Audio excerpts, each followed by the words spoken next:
Hello, and welcome to a special April Fool's Day edition of We Eric Books.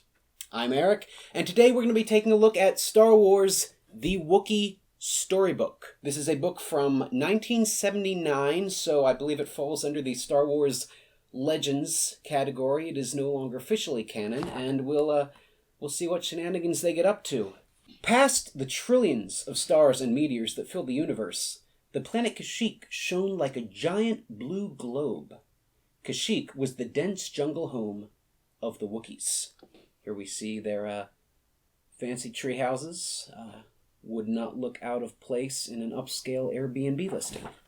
It was an exciting day for the Wookiees. Chewbacca was returning home. He had been away on a mission with Han Solo, and even more important, it was Chewbacca's 200th birthday. Mala was planning a surprise party.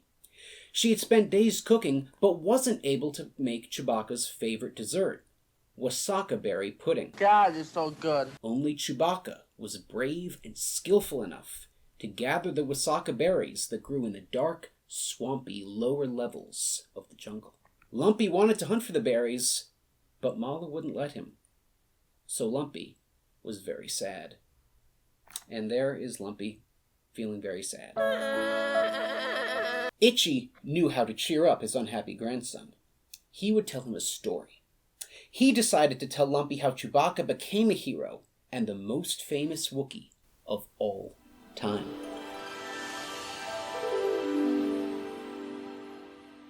A long time ago, the Wookiees came to Kashyyyk from another planet, said Itchy. They quickly saw that the jungle planet was made up of different layers, and they made their home on the top layer. Ooh. Our ancestors named the lower layers the... Down there lived many strange, ugly creatures in a horrible, oozing swamp. Here we see some of these creatures. They look, interesting. They look, I don't know if they quite look like Star Wars creatures to me, but 1979, I don't know if Star Wars quite had its own aesthetic yet. The Wookiees lived peacefully on the treetops for hundreds of years, but one dark day, strangers invaded. They captured your father and many other Wookiees and took them in chains to their own planet far away. Han Solo was visiting that foreign planet. I'm not going anywhere. He hated the slave traders, and he hated seeing Wookiees beaten and starved. So he attacked the slave traders, and the Wookiees joined the fight. And your father saved Han Solo from being choked to death by a huge slave trader. The Wookiees were saved. Lumpy loved the story. He was so proud of his father and wanted to be a hero just like him. He was sure he could find wasaka berries for the party, and he would be a hero. This doesn't sound like a good idea. Lumpy is going through his toy chest here to get his basket to collect berries. And he didn't want Mala to worry, so he sneaked out of the house. These good ideas just keep coming.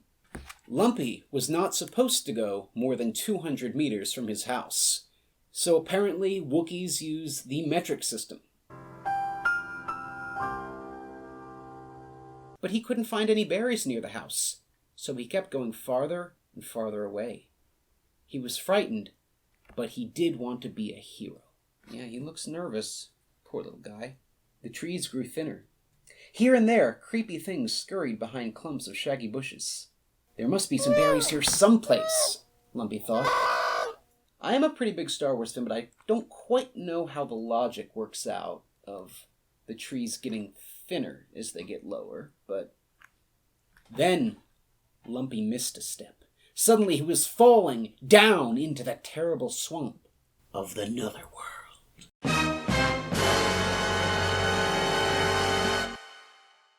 What a splash Lumpy made when he landed. A giant shiver went through his furry body. He gave a loud Wookiee cry for help. Turv! Trvvvp, all in caps. I do not know if I pronounced that correctly. Then he realized no one could hear him. Poor Lumpy. The water was cold and slimy, the smell was horrible, and scary-looking creatures began popping their heads up all around Lumpy. Meanwhile, back at the house, Mala couldn't find Lumpy. Yeah, because he snuck out. She looked everywhere. She called and called, but there was no answer. She began to worry. Mala went outside and called for Lumpy, but he wasn't there either. What if he was in trouble? If only Chewy were home. Chewy! He was the answer. She would think a message to him. She couldn't send a message to Lumpy because he was too young. Only adult Wookiees have the power to send each other thought waves. I don't know if this was even true in the Legends continuity of Star Wars. I mean, I had never heard of thought waves between Wookiees before I read this book, but let's roll with it. Mala closed her eyes and thought hard about Chewbacca. She pictured him on the spaceship with Han Solo. Then she sent out especially powerful thought waves to tell Chewie that Lumpy was in danger. Mala kept her eyes shut and tight and concentrated aboard the spaceship. Everything was in order. The nearer the craft got to Kashyyyk, the happier Chewie became. Han was happy too. He smiled every time he looked over at his partner. Solo was going to stay on Kashyyyk for Chewie's bicentennial. Han knew about the surprise party, and he was looking forward to it. He was also looking forward to seeing Lumpy, who loved to hear the stories Han had to tell. Suddenly, Chewie let out a gigantic roar and leapt up from his seat. "What is it, Chewie?" Han asked with concern. "Are you sick?" Chewie told Han about the thought wave he had just received from Mala. Han was horrified. "Chewie, we must act fast!" At once, Han activated the ship's super-sensitive tracking camera. Han twisted the dials, adjusted the controls, and focused the sights until a picture formed on the huge screen. There they were, the topmost trees of Kashyyyk. He adjusted the controls again. He twisted and turned the knobs, aiming the camera, looking for a spot where the trees were thin. That is an incredible camera the Millennium Falcon has. I'm pretty sure that would have helped out a few cases. They could have scoped out all of Cloud City, but oh yeah, there's Darth Vader hiding behind an ice cream machine, so they never would have fallen into that trap. And that wasn't random. There is the scene in Empire Strikes Back where the guy's running through Cloud City holding an ice cream machine, so yeah. Is that real? Yes.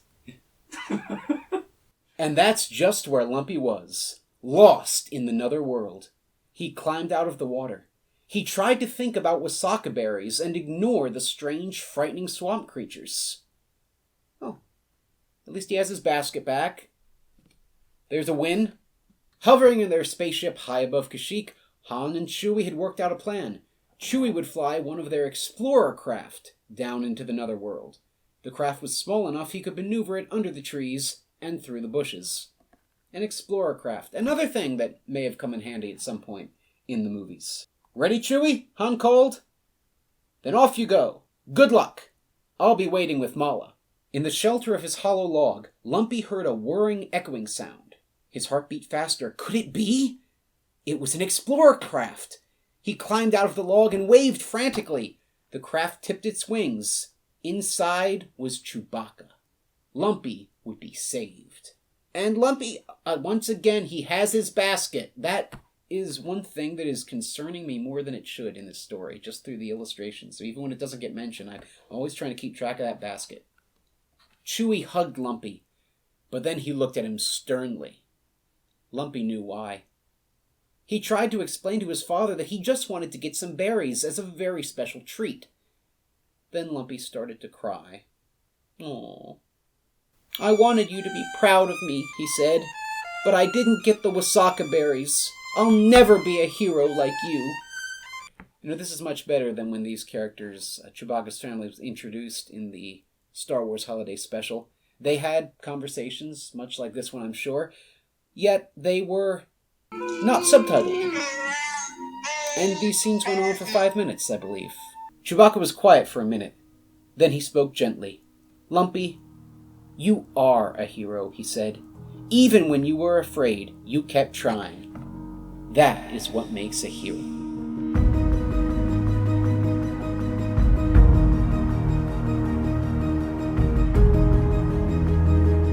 not quite sure how that lesson translates with, you were told not to go here, but you did it anyway and kept trying, so you're a hero.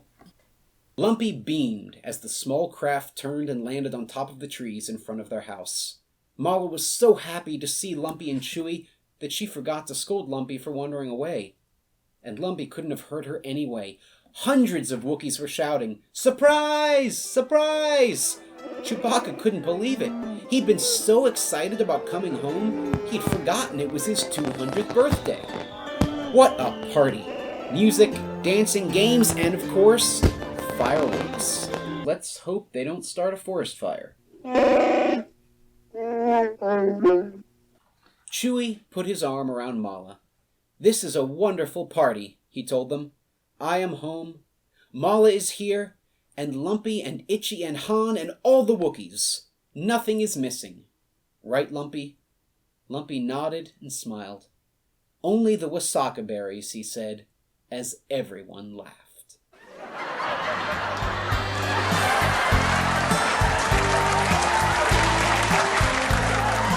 So I think what Lumpy and what all of us readers have learned from this book is that if you want to be a hero, try to be a hero.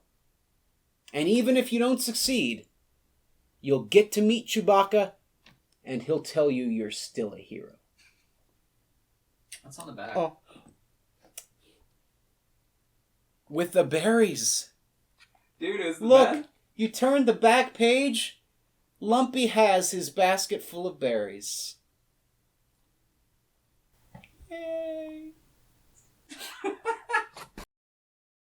Well, that's going to do it for today, friends. Thank you for watching. It is always greatly appreciated.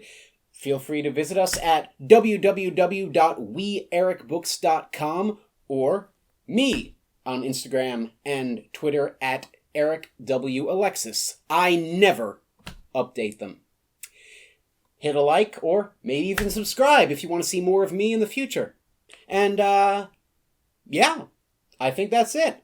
And I will see you the next time we Eric something together. Ta-ta. Nice, man. That's it.